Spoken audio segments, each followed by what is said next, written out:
sharing our stories connects us. Listen and be connected. Join us for the conversation meeting weekly at the intersection of community and culture. Hosted by Mario Nunez and Joe King Carter.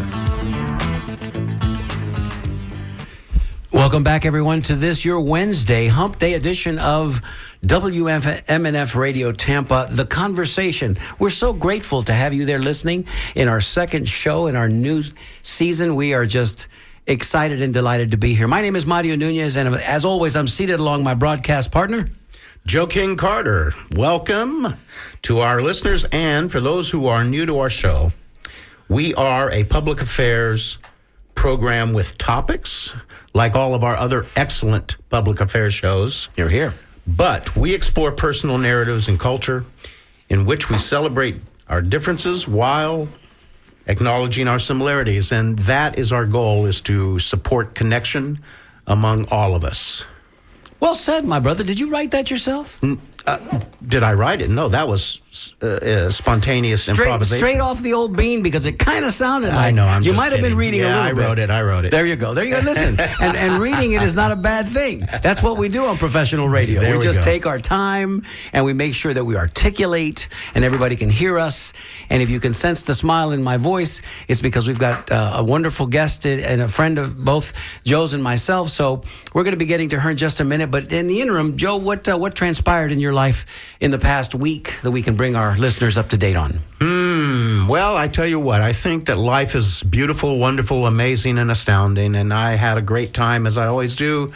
There's always a party in Joe's head, but who's invited? I just want to know. Everyone is invited who would like to participate. However, I tell you what, I'm so glad we got some rain. Much needed. These hammers of hell that have been beating on us for weeks and weeks. All of the plants around my house were hurting, and in my yard and in my garden.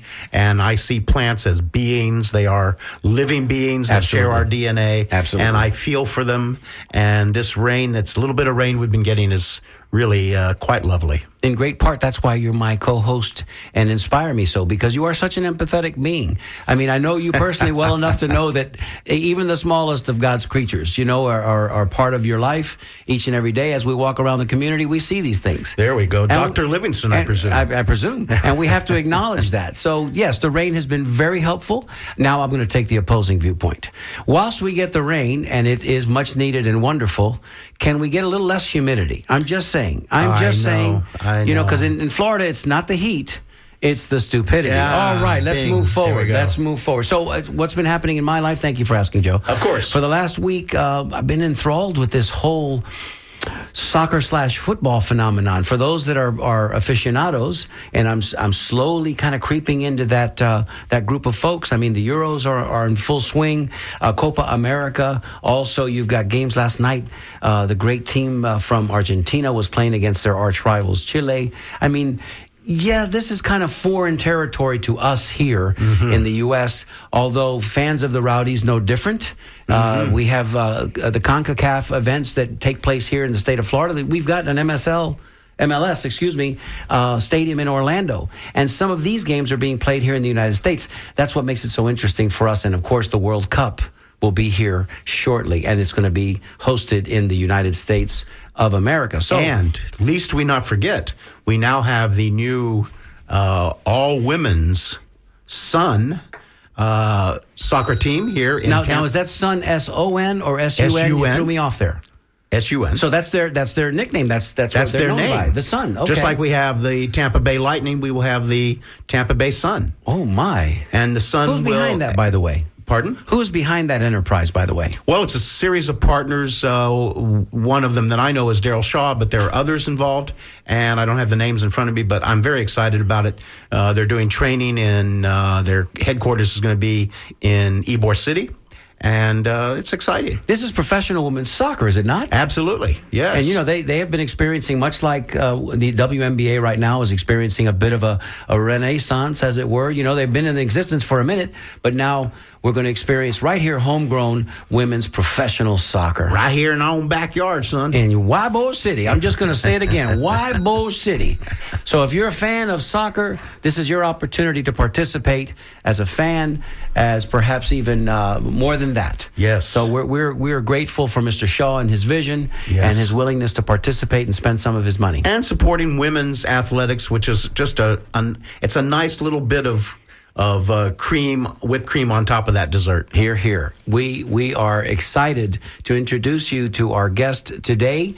And again, as Joe alluded to at the top of the show, we talk topics, we talk subject matter, we'll delve into issues certainly, but what we like to do more than anything else is introduce you to individuals, leaders in our community, and people who bring the good stuff every day. Their personal narratives. Today, joining us in studio is Miss Arminda Mata.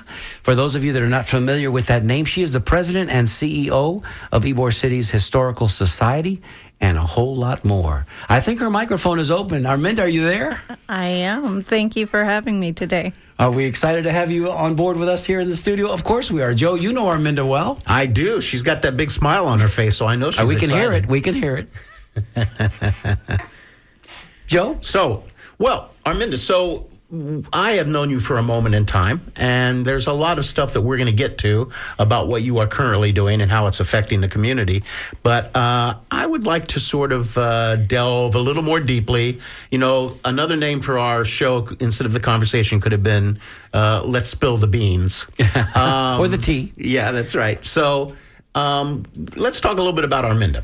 Where did you grow up? Okay, so I am not a Tampa native.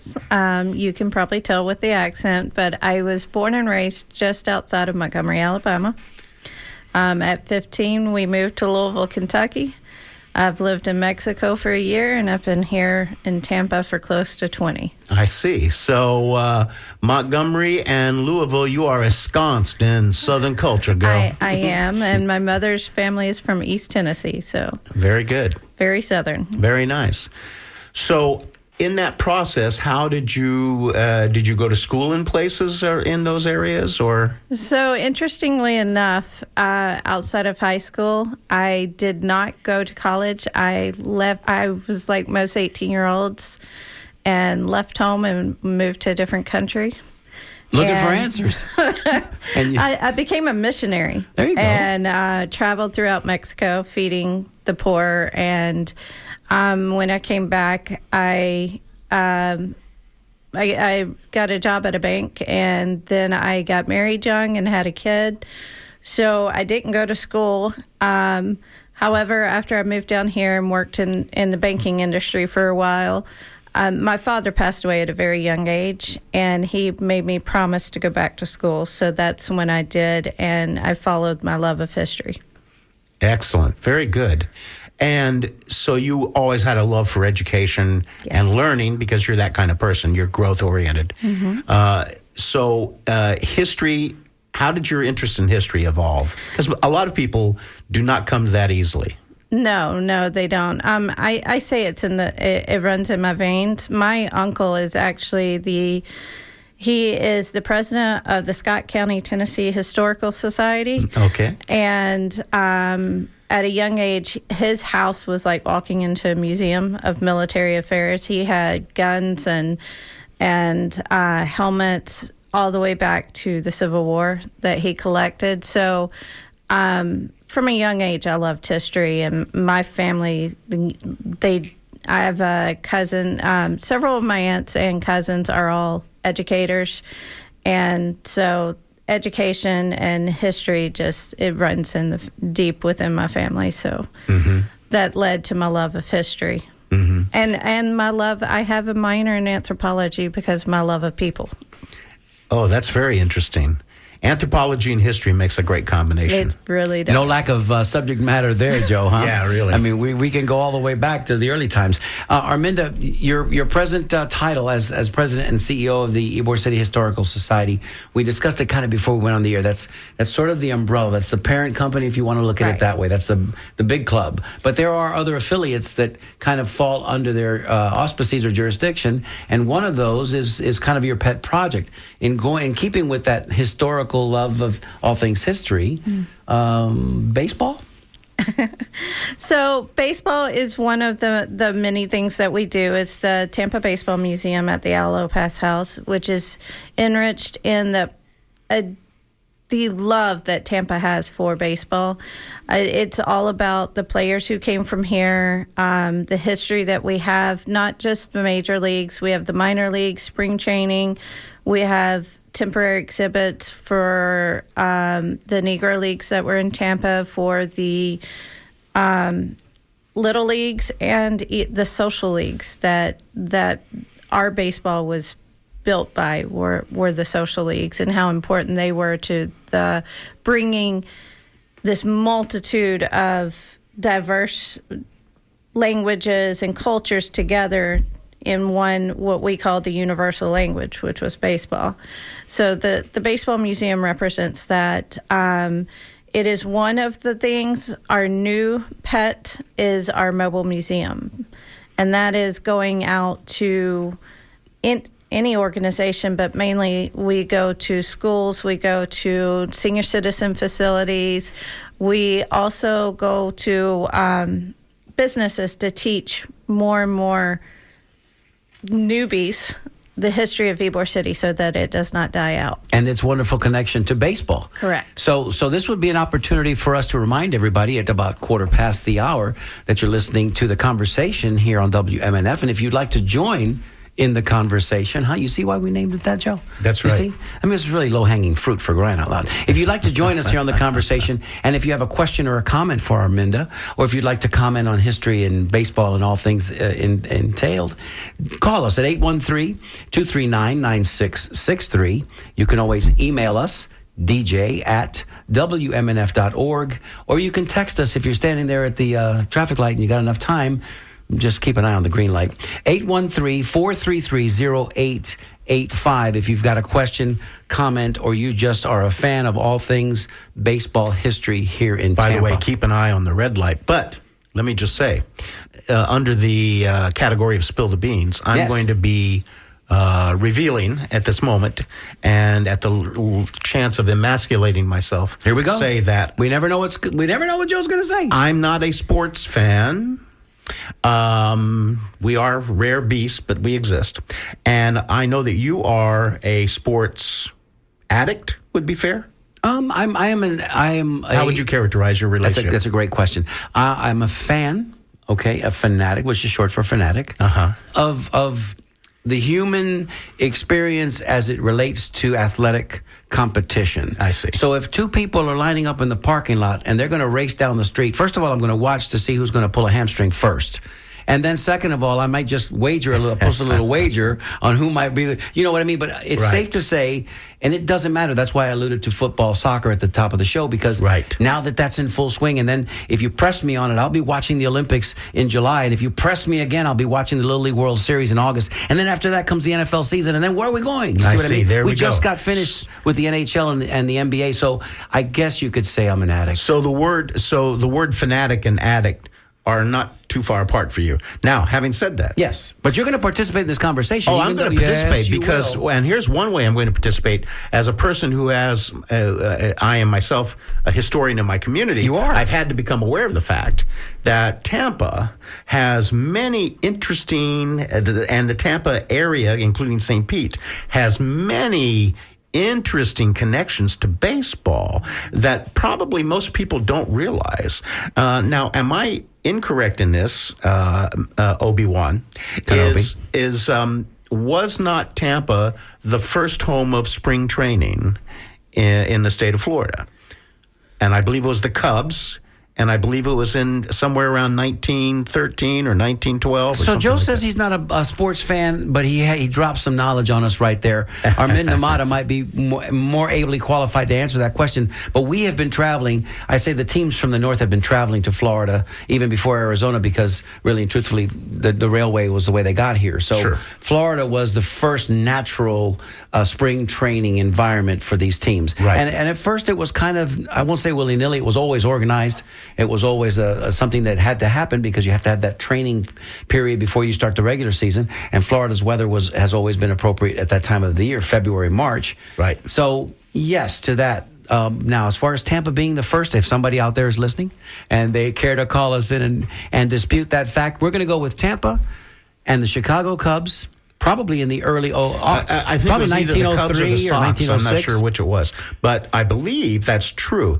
And then, of course, there's all these relationships to people like Joe DiMaggio and Babe Ruth, even Babe before that. Ruth The stories told yes. by the Gonsmart family and Babe Ruth are fantastic. Arminda, speak to us a little bit about the connections, the early connections, that connective tissue, that sinew that actually started this whole phenomenon that we know now as Tampa and baseball, and the social clubs that existed during the time of the cigar rollers. Right. So the social clubs were very important because, again, you had multiple dialects, multiple languages spoken at one time.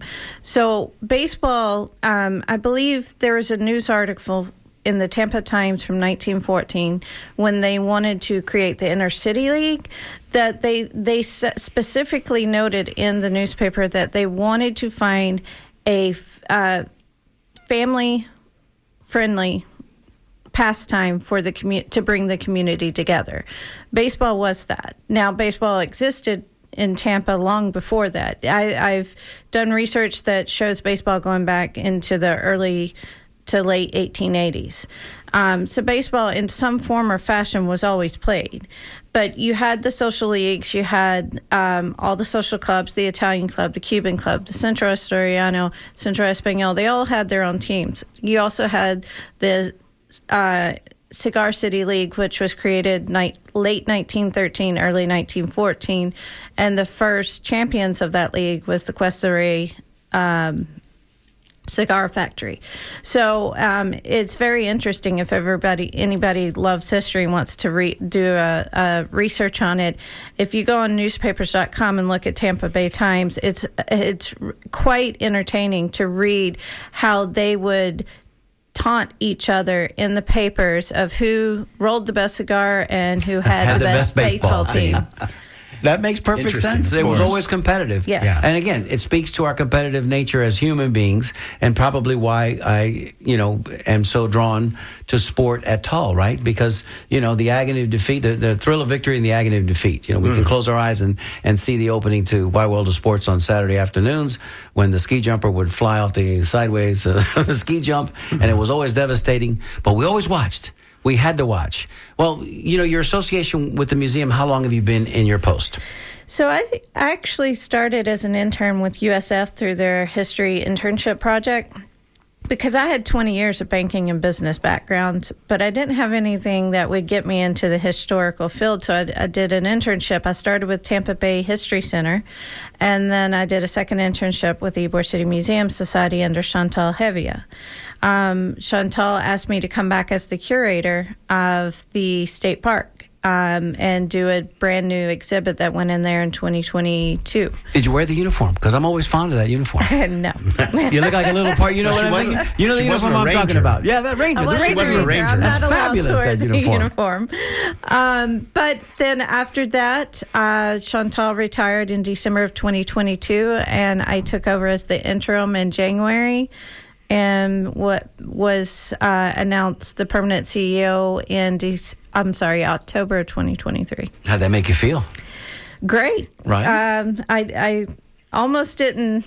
I couldn't believe it at first, but that's where life takes you in interesting paths. And with my knowledge of business and my historical knowledge and the other things I've done in my life, it just made me a great fit for that position because now I do everything I love. So it begs the question, Joe. It begs the question: does it get you good seats at the Rays game? I'm just wondering. Can you flash your business card and say, "Listen, do you know who I am?" No, because and that it's funny you say that, because people come in sometimes to the museum and say, "Where's all the Rays stuff?" And I said, "We're not the Rays Museum. We are the Tampa Baseball Museum, and it incorporates all of Tampa's Some Rays history. things, sure. There are some Rays But things. that's recent history. Correct. You know, you had, like you alluded to earlier, you had the spring training. The very first picture when you walk in the door is a picture of Al Lopez with the arm around Babe Ruth. So it's not all. Pete Alonso's still playing for the Mets. We've got his cleats in there, so you've got Mets memorabilia. So it's not all about the Rays. It's about the players who were born and bred in Tampa and where they went. Something about that pipeline between Tampa Bay Little League, Plant High School, the University of Florida, and the major leagues that is really something. We got to go see what they're drinking in the water down there in South Tampa. 93 major league players have come out of Tampa since Al Lopez was the first, where I believe up to 93. And I'm going to go so far as to say, and you know him well as well. We love him. I think the great Tony Saladino has met them all. Yeah, probably so. You know, he's probably met them all. 38 of them came from his tournament. So it's amazing. It's amazing. Our history, it continues to grow. It's not slowing down. It may have seen a high water mark in the after Tony La Russa in '62 and Lou Piniella in '62 were drafted.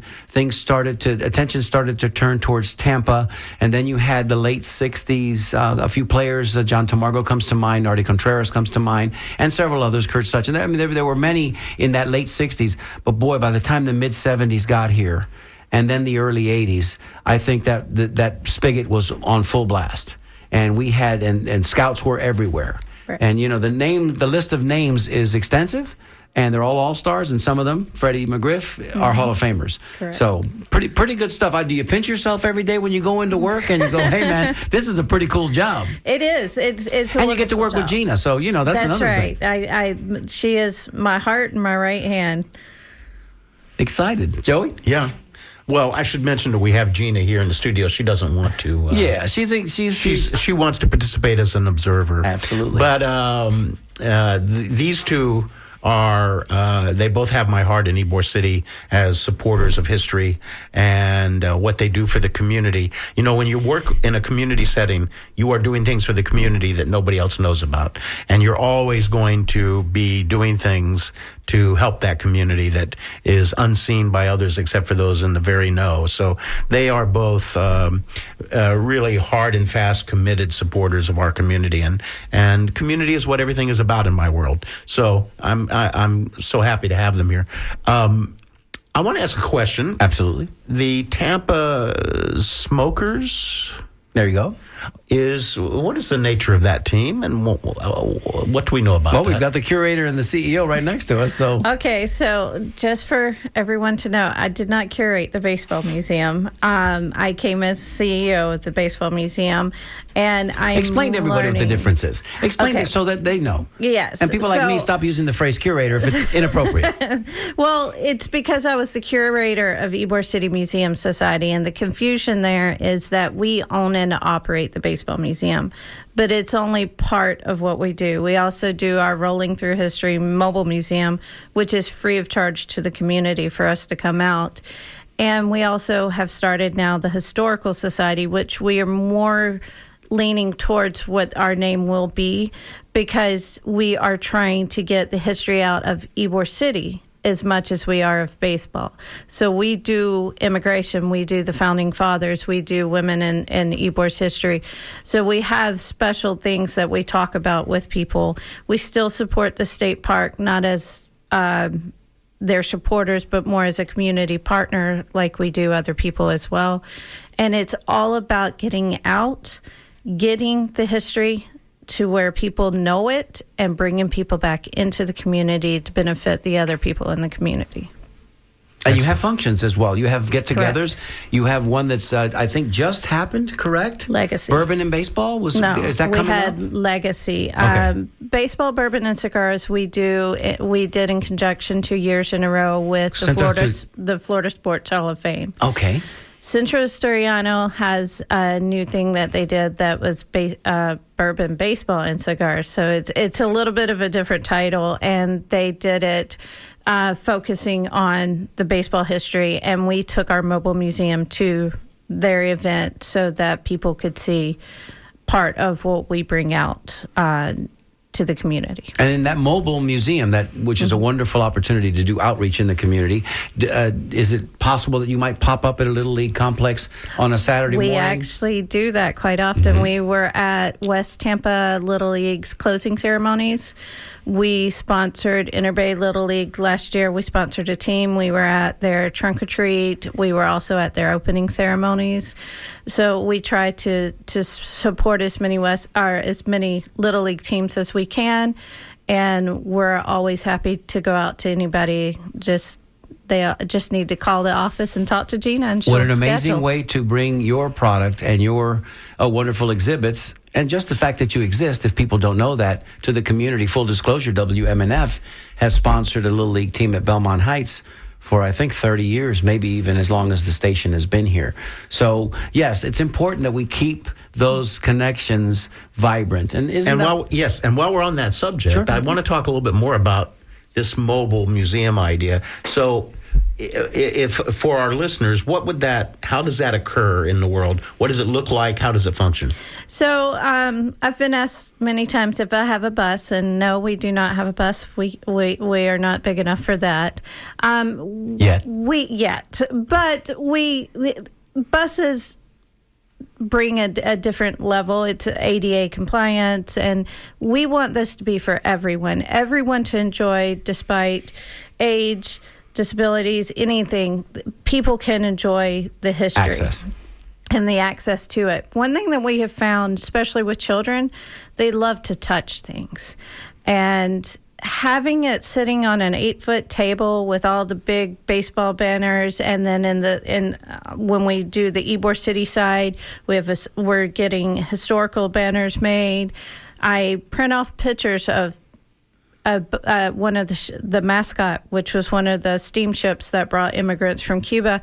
I print off pictures at Walgreens, and these children think they're holding 100-year-old pictures. And so it's more of an enhanced experience for them because they get the hands-on. You bring a group of children to tour the baseball museum, it is a chaotic 20 minutes. You go into a classroom and you talk to them about it, you would not believe the questions we get asked that are very, very well thought out, and they're paying attention. Interesting. So it brings a more enhanced experience. I'm not taking away from the museum experience. We encourage them to come back. A lot of times we take free tickets for kids to get in free if they bring their parents with them to the baseball museum. So we're not trying to take away from that or the state park. We're trying to enhance the experience to ingrain it more into children's heads that they are part of a huge experience. And when I worked in banking, I had this gentleman that was part of the Holocaust. And he said one thing that worried him was every generation that gets further away from the Holocaust, people forget. And it's the same thing with Ybor City's history. Generations around 60, 70 years old, they remember the old timers. They remember the people who first came.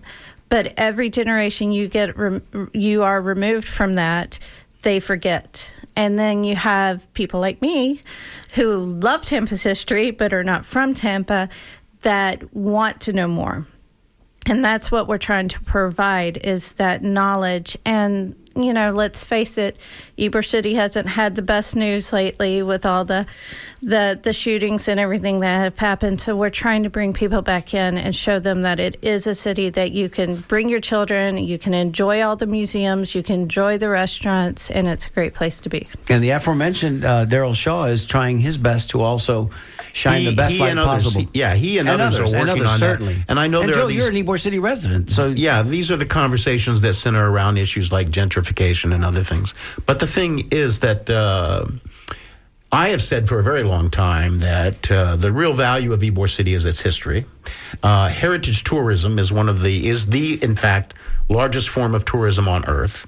Of course, I don't want to belabor this point, but if you go to Paris, you will see the Eiffel Tower. You would feel a little foolish coming home saying, "Oh, I didn't see the Eiffel Tower." People who visit Tampa should be compelled to go to Ybor City and indulge in the history of Ybor City.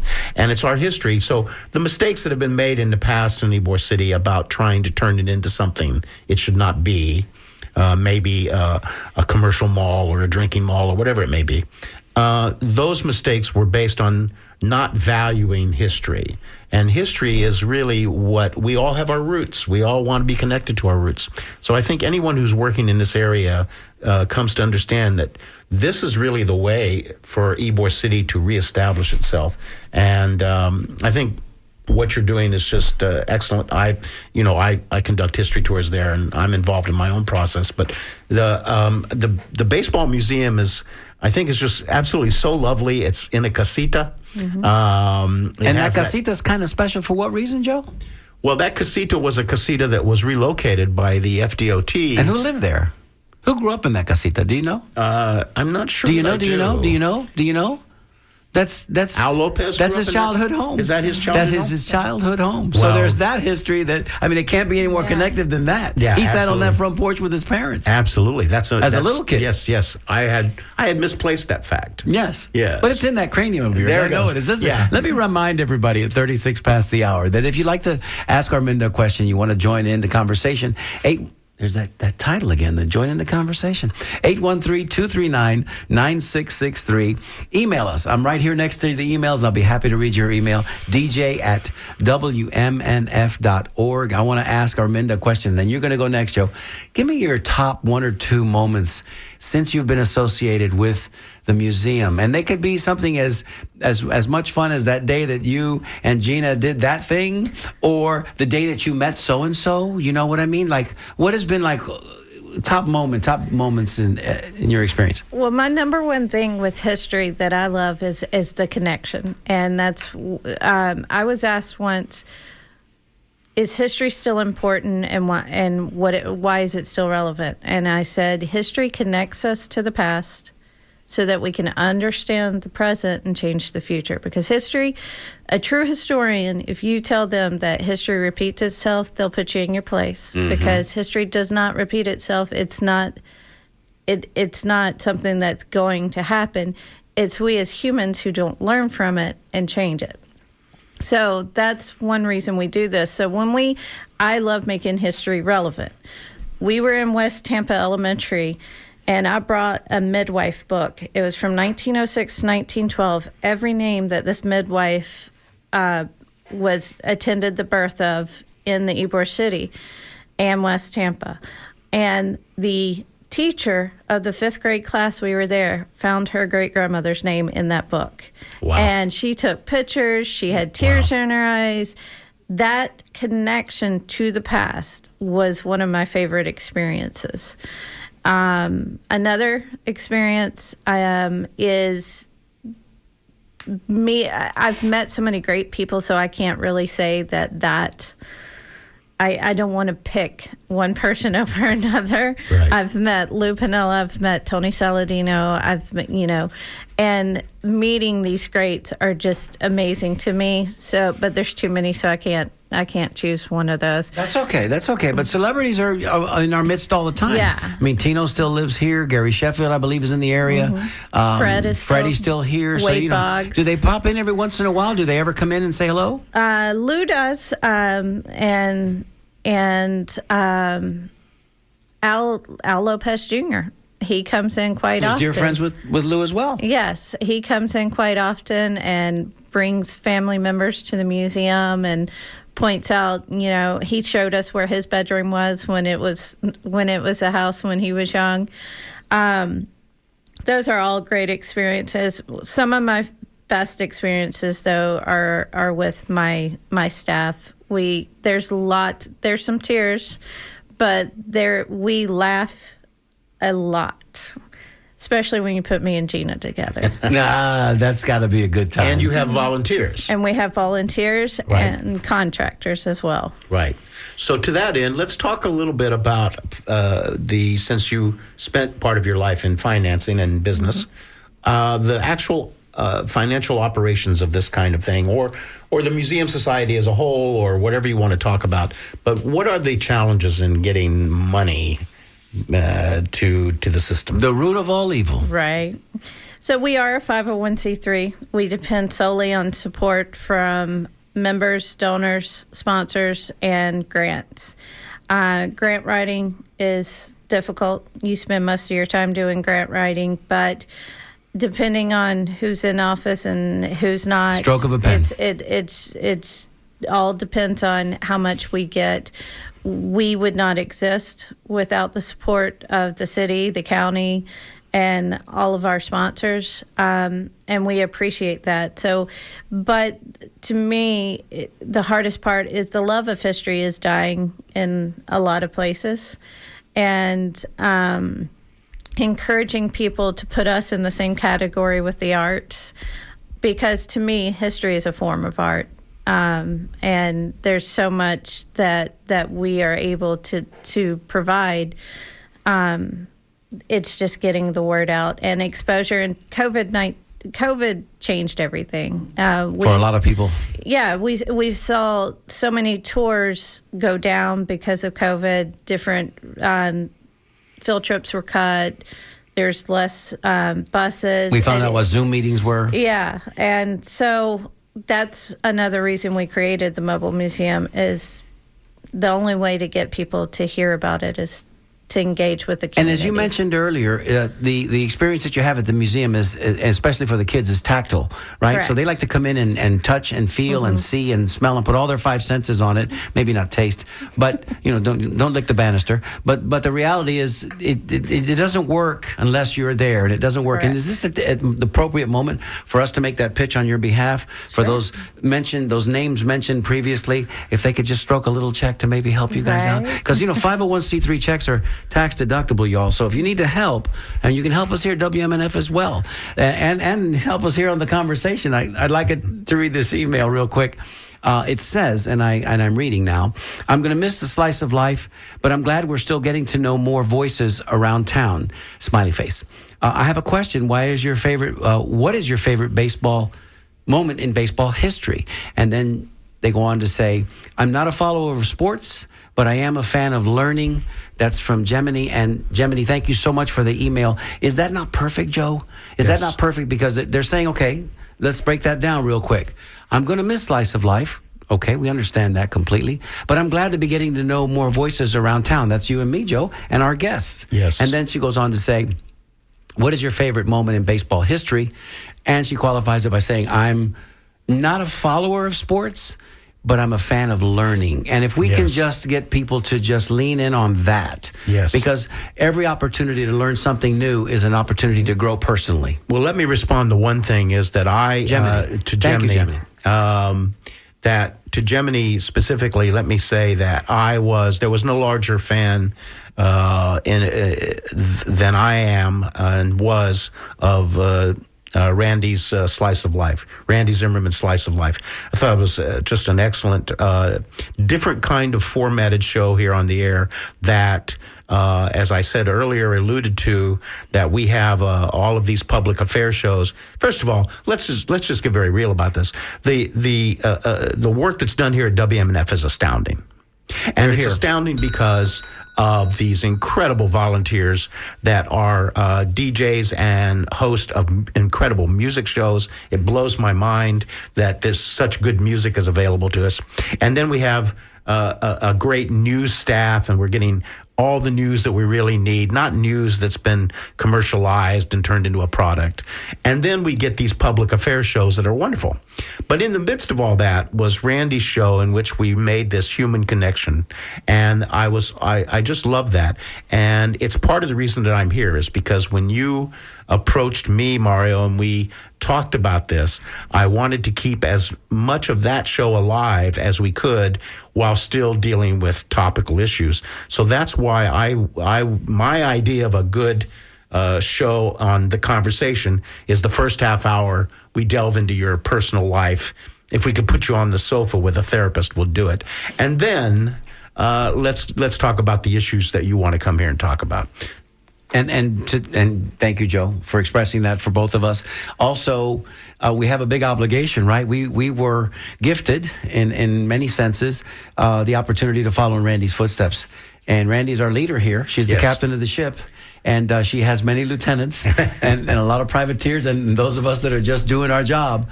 But we have some shoes to fill, right? Yeah. And we want to, in keeping with what she started, she gave us the opportunity. She said, make it your own. Change the title of the show if you'd like. And even change the format if you'd like. It's your hour. But we liked what she was doing. Yes. And we want to continue to introduce you to people in the community. The only difference, really and truthfully, is that her show was pre-recorded and edited, and it was a different type of... We are absolutely live. So when you hear something here, and she didn't take... I don't know that Randy had the opportunity to do the call-ins because there was no banter between the callers and our guests. Which was great because, in a way, it allowed her to focus very specifically on that information. But just, Gemini, hang on, because we're going to be talking to people about their lives. We've got another email here that it's entitled Primo with 3, count them, 1, 2, and 3 exclamation points. Great job, Mario and Joe. And that's from the great Richard Lobo, who is up in New York enjoying cool weather. And thank you, Primo. Thank you, Richard Lobo, for listening in today. And by the way, we should mention that, Thank you, Richard. We are on WMNF.org as well, so you can always listen to us. That's the beauty of this. It's not just terrestrial radio here, as far as the antenna can go. We know it encompasses 7 counties, but it's also anywhere in the world live. And live on NPR. It's live. So, if you're in Madrid, Spain right now, and it's 5:47 in the afternoon, you can be picking up this show and contributing with an email. So thank you, guys. Thank you so much for being there and being a part of our show today. I got one more email real quick. Let me get to this one. It says, Tony Saladino, watch this. Tony Saladino was my elementary school PE coach. I have a lot to learn about Tampa's history. I think art and history are very connected. You can expand on that if you can expand on that. And again, that's Gemini, so she's listening, right? Yes. Thank you so much. This is great. This is what this show is all about, the interconnectivity between us and our listeners. Joey, another question for Aminda? Well, I'm just curious now. I don't want to go back to this too much, but I want to delve a little bit into when you do this. I'm intrigued. You can tell I'm intrigued by this mobile museum idea. When you set up, then you can set up anywhere in any situation. You're setting up, I presume, a tent if it's outside. You're setting up a table if it's inside, and you can take this mobile museum literally to any location. Correct. And that's another reason the bus idea is not the best idea, because we are able to go into literally anywhere and bring a 6 to 8 foot table. We bring artifacts, we bring pictures. When we go to senior citizen facilities, we do presentations, PowerPoint presentations. We are able to just do what we're doing here. We were able to have a conversation about history. It's not just a lecture, but a communication and a connection.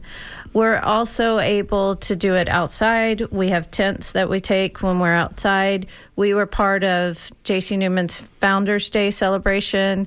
We will be in September. We'll be partnering with Mosey and setting up something at the Mosey's area during, I think it's September 28th, we'll be at Mosey. So it offers us the freedom to go anywhere. And as I said before, this is free to the public. We do not charge anyone anything. We bring kids free tickets. We sometimes have bookmarks that we created.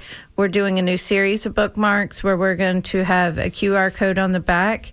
And when you scan it, it's a historical fact about somebody or something in our museum. Leverage that technology. Yeah. Right? So, and it just continues to bring the education and the history to people. I just love this idea. I really do. And I have to tell you, I didn't know about it. So there you go. New. You know, Well, you learn something all the time. But right? with all this said as the backdrop, were you invited to Carlito Fuentes' 70th birthday party? Because neither were we. Nope. I'm just saying. And for those of you from Tampa that are now laughing very uncomfortably, like, Oh, why is he no, bringing no. that? No, listen, it was a heck of a blowout party. Yes, yes. And it was right there in the middle of Ybor City at the Cuban Club. I'm just wondering. Well, Carlito couldn't invite everybody in. True. You have to look at it that way. Well, listen, all I know is in my heart, I'm saddened only a little bit, okay, a lot bit, that Cascaden Park is no longer hallowed ground, the hallowed ground that it was when in the days of Al Lopez, when he was a youth baseball player, and certainly Tony La Russa and Lou Piniella and everybody that came after them from that era, Tony Saladino, that all played at Cascaden Park when it was the mecca for baseball in Tampa City proper. And then, of course, for reasons unbeknownst to anyone, probably having to do with funding, they raised the stadium. And it was quite a stadium in its day. In the 80s, I played there in an adult league, and it was still, you could still see the vestiges of what it was at one point, right next to the Cascaden Park pool. And now it's a football field, or sometimes a soccer field / football field. And it just, to me, if I could wave a magic wand, or if tonight, maybe I hit the jackpot on the lotto this evening, I can come to you and say, listen, can we rebuild something there that is baseball centric again? You know, can we do something with that ground? Again, it's hallowed ground. So many of us came from there. Well, one of the things that I will point out, and this kind of answers the question that you received by email. When somebody asked me my favorite baseball memory is my father. My father played semi-pro baseball, and he just loved and lived for baseball.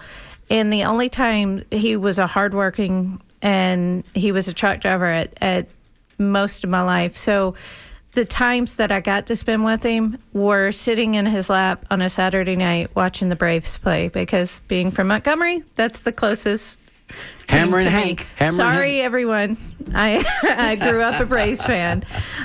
So to me, I grew up in the 80s watching Otis Nixon and Chipper Jones and all Tom Glavine, John Smoltz, all those players. And Greg Maddux. But Greg Maddux. And that is my memory, is my father.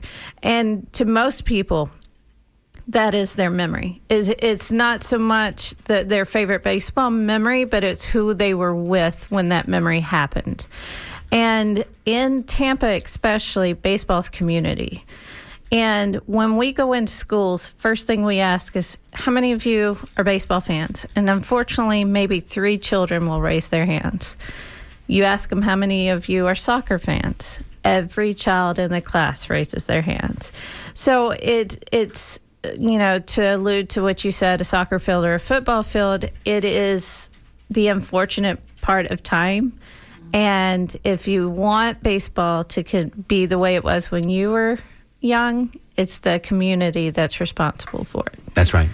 And I can't say much because both of my kids are soccer fans, and they both love It does happen. live It does and happen. breathe soccer. Listen, I mean, there's a reason why after about 12 years of age, the onset of puberty, I guess, when boys really start to change and they start to get big and strong, shoulders widen out a little bit, voice deepens, and hair starts to grow in funny places, that, all of a sudden, that 85, 90 mile an hour fastball ain't so much fun to stand there and Nope. have come at your head. You know what I mean? You really, really, really have to love the game. And then it's an incredibly difficult game to play at the highest levels.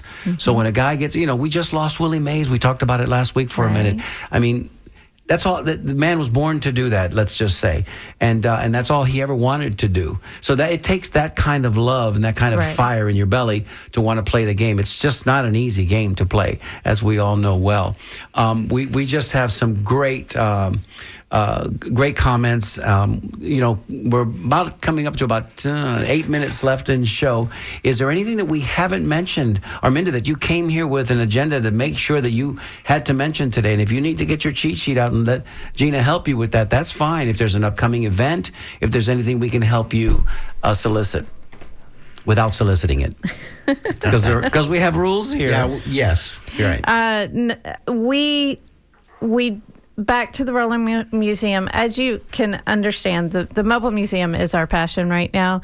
Our baseball museum is built. It is open for business. Everybody loves coming in. So now we're turning our focus into getting back into the community and being part of the community, which is why we do this for free. However, we are still employed, and when you see us pull up, it's in my red Jeep with a tent and table and chairs and everything else packed in the back. So we do ask for sponsorships. It's a way that we are able to continue to buy things for children and to get to support to support our little league teams. And if anyone's interested in having us out, sponsoring, or anything, they can go into our website at ebormuseum.org and go under programs, and it's the mobile museum. And it gives you different things that we focus on, different areas that we can cover, both with Ybor City history, if you're not a sports fan, and with baseball history. And we do mixtures of both. And you can schedule a trip right on our website and sponsor. And this would be a good time to do that, if not just to get into the queue, because if you wait until the new spring and the new season and we start getting excited about a new baseball season, and we haven't even hit the All-Star break yet, so we're just waiting into the end of the first half of the season. We'll get to the All-Star break, and then the Rays will be 15 games out or 20 games out, so we'll start worrying about the Bucks, because this is how things happen. But we still have a little bit more to go. Mm-hmm. Then baseball will leave our consciousness for a minute. If you wait until then to book your appointment with the mobile, the traveling unit, it might be too late. Yes. So we encourage you to do that early and often. And while we are here, let's just also mention the physical museum, its address, and what's the cost of admission. The address to the museum is 2003 North 19th Street. So we sit right at the corner of 19th and Palm. The cost of admission is $12 for adults, $10 for seniors, military, educators, and first responders. And for students, because we love our students, we love to keep keep it going. Students 18 and over are also $10. Children are $6. And we do discounts for tour groups. So I just want to say what I've learned today is an interesting overview, the bird's eye view. So here is this girl who grows up in Montgomery, Alabama. And her father is semi-pro? He played semi-pro. He's played semi-pro baseball. Mm-hmm. And then she goes off and does her life and gets involved in the business and banking industry for 20 years. And then she goes to school. And then she ends up in Ybor City, traveling with a mobile baseball museum. I just think that that's a strange form of serendipity that says that our lives are very interesting. Don't you think? Yeah. 100%. Yes. But she's mentioned on several occasions that they don't cost anything to come participate, and sometimes that you can, and there's no better price than that. I mean, there's no better, yes. You know what I mean? Yeah. There's no better inducement than to come by and say hello when you don't have to necessarily reach into your pocket unless you're going to buy a soft drink. Are there souvenirs available? I'm just wondering. Do you Yes. guys have swag? We Merch? have merch. We have T-shirts. We are about to order some hats. We have our biggest seller is a Tampa baseball. It has our logo, Tampa Baseball Museum stress ball, because we can all use those. And for kids love them because they can throw them and not break anything. Were those the ones that were being tossed out from the front porch the day that... Yes. Okay, so Arminda, quick story before we have to get out of here real quick, and this was amazing. So we were there the morning, my dad and I were there the morning that they cut the ribbon on the museum, and all the dignitaries were on the front porch. Al Lopez Jr. was there. Certainly Lou Piniella was there. The mayor was there. Everybody spoke. We barely saw Chantella over the podium because, she's about 4'11", but it was hilarious. And then, of course, Lou came out and he stood up, and there was everybody had what looked like baseballs in their hands, right? And it was like 3, 2, 1. And when I saw Lou reach back and throw the baseball, I said, "Oh, he just killed somebody. He just knocked somebody's eye out." until I realized it was the stress ball. It was a stress but it ball. did. It didn't make the connection with me at first, and then all of a sudden I see the balls they come flying out from the porch. And it's like, oh wow, okay, I get it. They're not baseball. But Lou didn't wait for 3, 2, 1. I think it went like 3, 2, and he just fired it out there. He chucked it out there. I think he tried to hit Charlie Miranda, who was standing in the back, and it was just His muscle memory was full of memory. What a Yeah. great moment that was, and of course the museum is flourishing today. Mm-hmm. Joe, you want to say anything in closing, my good man? We got about 30 or so seconds left. I just want to say thank you so much for being here. This has just been wonderful to be with you. And I just love what you're doing in Ybor City. Please keep it up. And please, ladies and gentlemen out there in the community, show your support and come help them. Help them with everything you can. Just show them love, if nothing else. Come by and see what they have there to share with the community. Again, let me just say on behalf of everybody that puts this show together, Jessica Green, working our board. She's our smooth board operator and our producer. And DJ Spaceship, who's hard by the phones today. We had one call, but I think the conversation was so interesting, we just had to stay with it. We'll be here next week. Next week, our guest will be Mr. Chip Weiner in Tampa. He'll be sharing all of his good things with us. We want to say thank you for listening as always, and have a great week, everybody. We'll see you soon. Take care.